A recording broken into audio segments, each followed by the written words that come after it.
Back news బ్యాంకుల లూటీలపై police అధికారులు స్పందించారు. అక్కడ రక్షణ లేకపోవడంతో శాంతి భద్రతలకు విఘాతం కలుగుతోందని గుర్తించిన పోలీసులు బ్యాంక్ అధికారులతో ప్రత్యేకంగా సమావేశం నిర్వహించారు.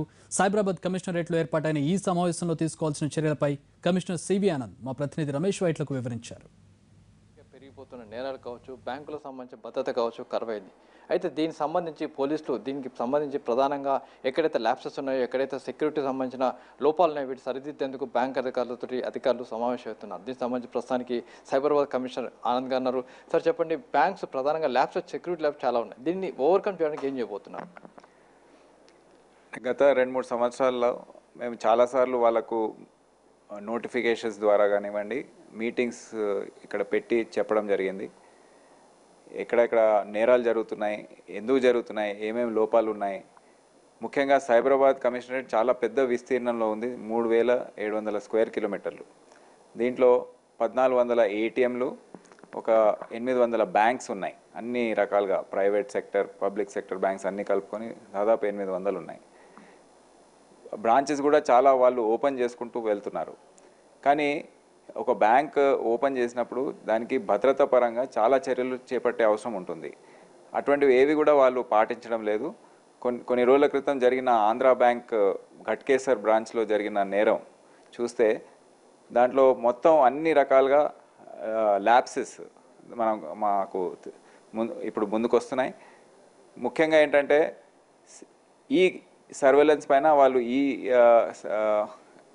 సంబంధించిన CCTVs, burglar alarm systems, fire alarm systems, మరి ఈ స్ట్రాంగ్ రూమ్ ఏదైతే ఉంటుందో RBI నిబంధనల ప్రకారం ఫ్లోరు, రూఫ్, వాల్స్, దాని తర్వాత వెంటిలేటర్ సిస్టమ్స్, ఇవన్నీ కూడా చాలా జాగ్రత్తగా వాళ్ళు చేపట్టాలి. దాని తర్వాత బ్యాంక్ని స్టార్ట్ చేయాలి.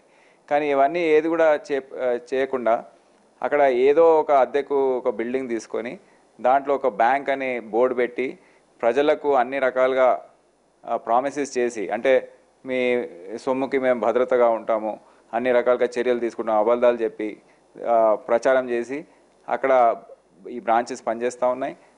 ప్రజలు నమ్మి అక్కడ వాళ్ళ బంగారం, డిపాజిట్స్ అన్నీ కూడా పెడుతున్నారు. ఇట్లా నోటిఫికేషన్ మీరు ఇవ్వడం జరిగింది, ఏదైతే చర్యలు తీసుకుంటాం, మీరైతే సెక్యూరిటీ కావచ్చు మిగతా ఏం పెట్టకపోతే, దాన్ని పెట్టినప్పుడు తర్వాత కూడా మీరు ఇచ్చిన నోటిఫికేషన్ తర్వాత కూడా వరుసగా చేస్తూనే ఉన్నారు, వాళ్ళు పట్టించుకోవట్లేదు.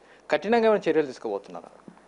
ఈసారి మొదటిసారి హిస్టరీలో, చరిత్రలో మొదటిసారి వాళ్ళ పైన క్రిమినల్ కేసు రిజిస్టర్ అయింది. Bank chairman, Andhra bank chairman, అక్కడ వాళ్ళ general manager, security manager, state సంబంధించిన సెక్యూరిటీ మేనేజర్, మరి అందరిపైన ఈరోజు పబ్లిక్ కంప్లైంట్ ఇచ్చారు.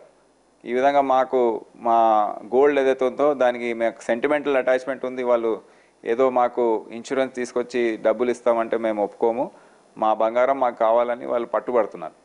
అయితే క్రిమినల్ బ్రీచ్ ఆఫ్ ట్రస్ట్ అంటే 406 IPC, చీటింగ్ 420 IPC, 188 IPC, అంటే ఇచ్చిన నోటిఫికేషన్ రెగ్యులేషన్స్ ఏవైతే ఉన్నాయో RBI కానివ్వండి, లోకల్ పోలీస్ కానివ్వండి, చెప్పిన అంశాలన్నీ కూడా వాళ్ళు నెగ్లెక్ట్ చేయడంతో ఈ 3 సెక్షన్స్ కింద తీవ్రమైన ఇన్వెస్టిగేషన్ జరుగుతూ ఉంది.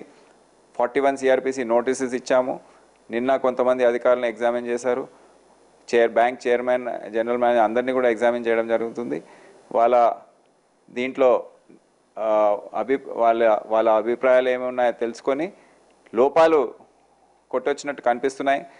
సో వారిపైన యాక్షన్ మేము తీసుకునే ఆస్కారం ఉందని తెలియజేస్తున్నాం. అయితే బ్యాంక్ అధికారుల నిర్లక్ష్యానికి ఏదైతే పాల్పడుతున్నారో దీనికి సంబంధించి చర్యలు తీవ్రంగా ఉండబోతున్నాయి. ఇప్పటికీ ఆంధ్రా బ్యాంక్ చైర్మన్తో పాటుగా మిగతా అధికారులపై కూడా కేసులు పెట్టి ఇప్పటికీ విచారణ కొనసాగుతుంది.